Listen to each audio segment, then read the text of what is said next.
Alrighty guys, welcome to another Test Drive Unlimited 2 mod review video. In this video I'm going to be reviewing a first of many, hopefully, mods coming for Test Drive Unlimited 2, and that is vehicles that will replace boss vehicles and solar crown vehicles. This is a first. This is the boss vehicle replacement, and that is the Audi Maserati Levante S, which will be replacing Chris's Audi Q7.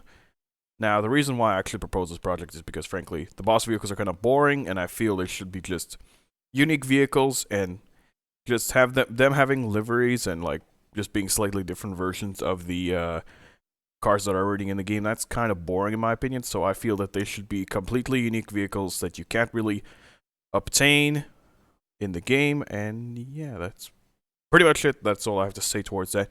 So let's take a quick look at this mod. Now, as you can see, the headlights look absolutely amazing. He has, there's DRLs on the headlights. I didn't personally ask him to do DRLs, but they do look really amazing. I think just StarGT knew for a fact that I like DRLs on cars.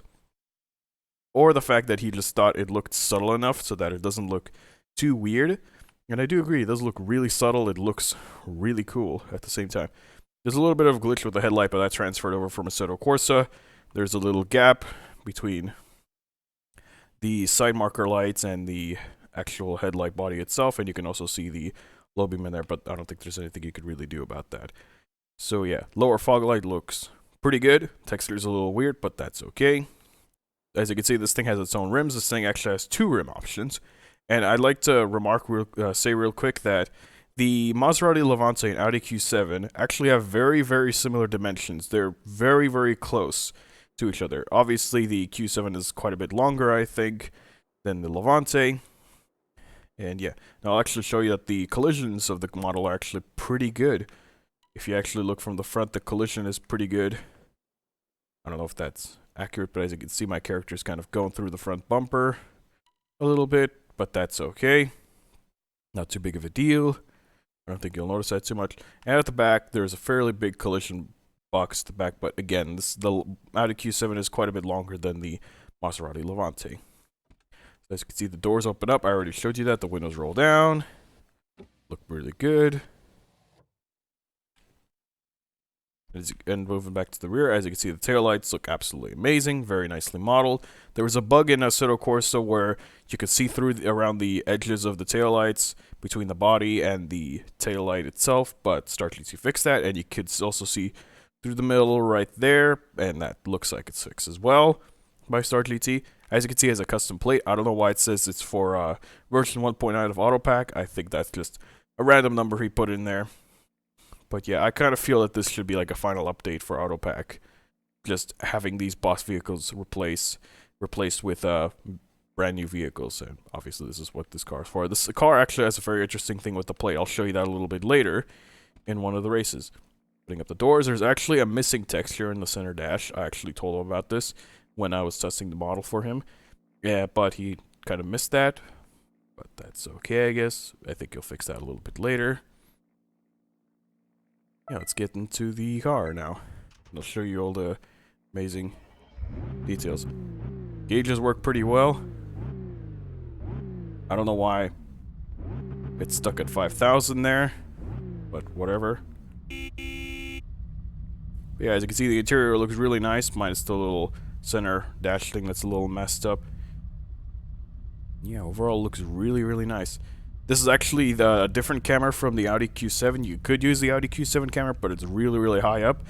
You have to use the Dodge Charger camera, the SRT8, camera number 321, in order to get this really, really amazing view in the Audi Q7. And so let me actually show you all the dealership options. Now excuse some like weird glitches with the rims. There's the, as you can see, the first rim option, the standard rim option, and then there's this rim option, but for some reason it's messed up.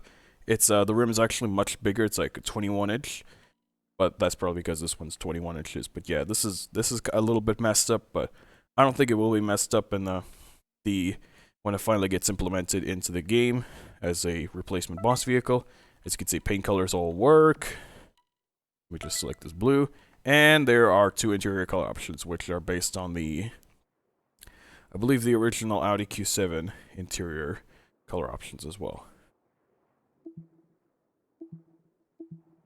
Yeah, let me take it on a quick test drive and I'll show you all of its awesome features. As you can see, this thing has really nice looking gauges. If I go here, you can see them even better. The needles look absolutely amazing. The HUD gauges will also go between kilometers per hour and miles per hour, at least in this view. In the interior, just show you the interior real quick. Actually, let me show you the exterior. Left turn indicator lamp, as you can see, it's right there. Right one, headlights on. Side marker lights are orange, which is pretty cool. You have mirror turn indicator lamps as well. Really nice looking taillights as well. The brake lights. And throw it on the reverse. There's the reverse lights. It's kind of hard to see. Let me see if I can move over to an area with slightly different shadows. There we go. There's the tail lights for you. There's the brake lights. And then again, the reverse lights. And of course, license plate lights. In the interior, we have working turn indicator lamps, which, by the way, they look really amazing, actually. They look really detailed. There's mirror turn indicator lamps as well, but I don't think the real one has those. Those are actually blind spot indicators right there. As you can see, working headlights as well. There's a fog light and a high beam light right there. And as you can see, all the player positions are accurate and correct. There's a GPS in the middle, and the roof option makes that shark fin disappear, which I don't know why that's the case, but I don't mind that. That's just a little tiny detail, and I guess nobody will really be too bothered by that.